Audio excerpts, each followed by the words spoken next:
తాపీ మేస్త్రి ఇప్పుడు ఒక సంవత్సరం నుంచి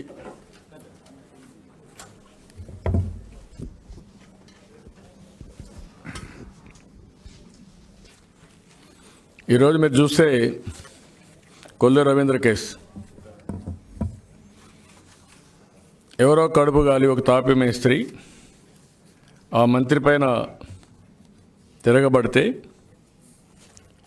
ఆ తర్వాత ఎస్పీ కూడా ఇది భవన నిర్మాణ కార్మికుడు చేసినట్టున్నాడు, దీంట్లో రాజకీయ కోణం లేదని మీడియాకు కూడా చెప్పి ఇప్పుడు ఆఫ్ లేట్ ఈయన దగ్గర ఇన్ఫర్మేషన్ ఉంటే ఇమ్మంటూ అదే సమయంలో ఆయన పోలీస్ స్టేషన్ రమ్మంటారు.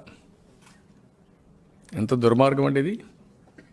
ఆ రోజు కూడా ఈయన మీద కేసు ఏంటి, ఎవరో వాళ్ళకుండే పర్సనల్గా ఉండే దాంట్లో హత్య జరిగితే ఇతనికి ఈయన పిఏకి ఆయన ఫోన్ చేశాడని ఈయన మాట్లాడాడని పెట్టి నెపరం పెట్టి ఈయన అరెస్ట్ చేసి 75 రోజులు జైల్లో పెట్టారు. 53 రోజులు పెట్టారు. ఇప్పుడేంటి రెండోది, ఎవరో అతని పైన ఒక భవన నిర్మాణ కార్మికుడు అటాక్ చేస్తే అది ఒక ఆసరాగా తీసుకొని మళ్ళీ ఈయన పోలీస్ స్టేషన్ రమ్మంటారు. నేను ఒకటే అడుగుతున్న పోలీసులు కూడా, అమితమైన ఉత్సాహం వద్దు, వాళ్ళు ఏం చెప్తే అది చేయొద్దండి మీరు. నిన్నే నంద్యాలలో జరిగింది అబ్దుల్ సలాం విషయంలో, వాళ్ళిద్దరిని సిఐని ఎస్ఐని ఎవరు కాపాడలా, ముఖ్యమంత్రి కాపాడలా, కడాన వాళ్ళిద్దరు జైలుకి పోయారు. అలాంటిది ఎందుకండి మీకు ఆఫీసర్లకి? Is it necessary? ఇంత మునుపు ఈ ముఖ్యమంత్రిని నమ్ముకొని ఐఏఎస్ ఆఫీసర్లు జైలుకి పోయారు. ఎంతోమంది మీద 19-20 మంది పైన కేసులు పెట్టించుకున్నారు. అలాంటి జీవితం మీకు అవసరమా? తాత్కాలికంగా పోస్ట్ లేకపోతే ఏమవుతుంది? నీతి నిజాయితీగా ఉండండి, చట్టానికి లోబడి పనిచేయండి. ప్రభుత్వాలు శాశ్వతం కాదు, చట్టం శాశ్వతం.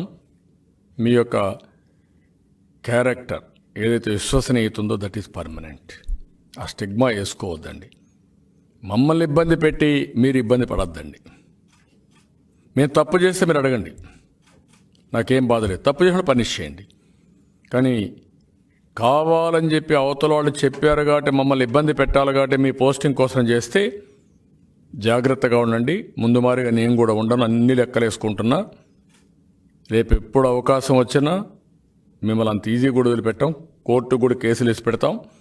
రేపు వచ్చేప్పుడు పనిష్మెంట్ కూడా ఉంటుంది.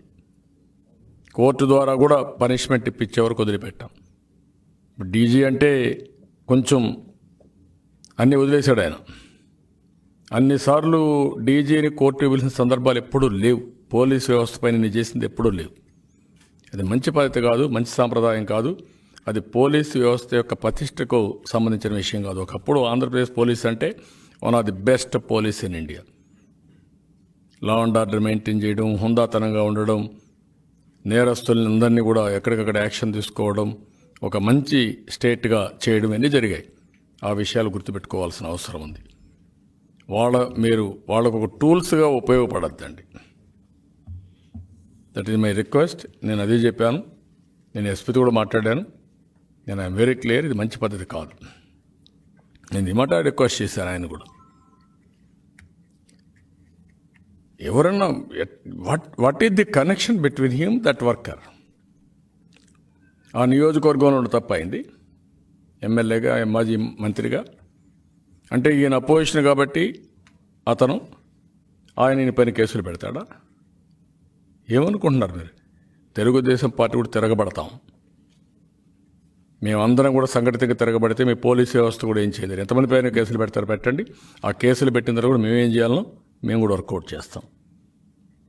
మేము ఒక వ్యవస్థ. ఇది Telugu Desam party is a institution, it is a political party. 38 yearsలో 22 సంవత్సరాలు పరిపాలించిన పార్టీ ఇది. ఆ విషయంలో గుర్తుపెట్టుకోవాలి. మళ్ళీ మేజర్ అపోజిషన్గా ఉండి మళ్ళీ అధికారంలోకి వచ్చే పార్టీ, ఆ విషయం కూడా మీరు గుర్తుపెట్టుకోవాలి.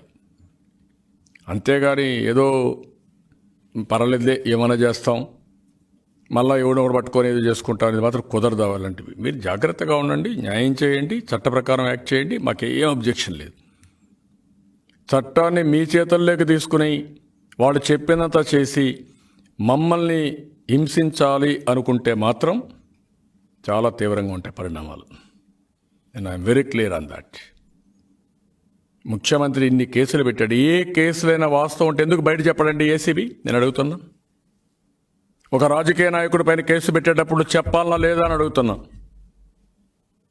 ఒక రాజకీయ నాయకుడి పైన నువ్వు కేసు పెట్టినప్పుడు ఎందుకు పెడతావు?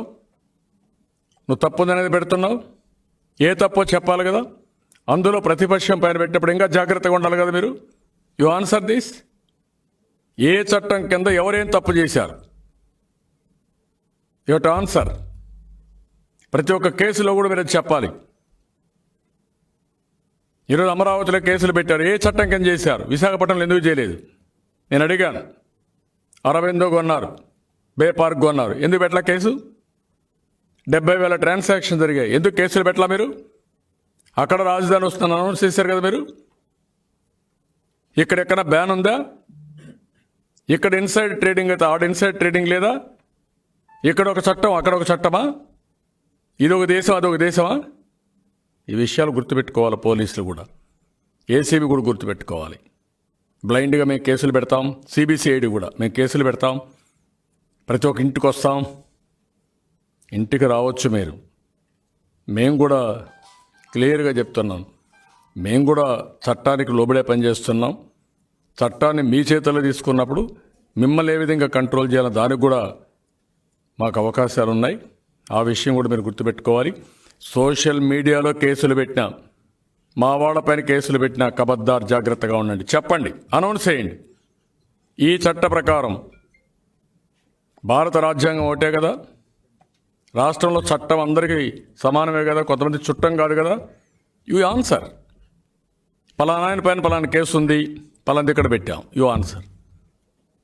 ఆన్సర్ చేసిన తర్వాతనే మీరు ఇది చేయాలి తప్ప ఇష్టానుసారంగా. ఈరోజు మీరు చూస్తే అబ్దుల్ సలాం ఎందుకు చనిపోయాడు? ఎందుకు ఆత్మహత్య చేసుకున్నాడు? హెరాస్ చేసిన తర్వాత ఆ హెరాస్మెంట్ భరించలేక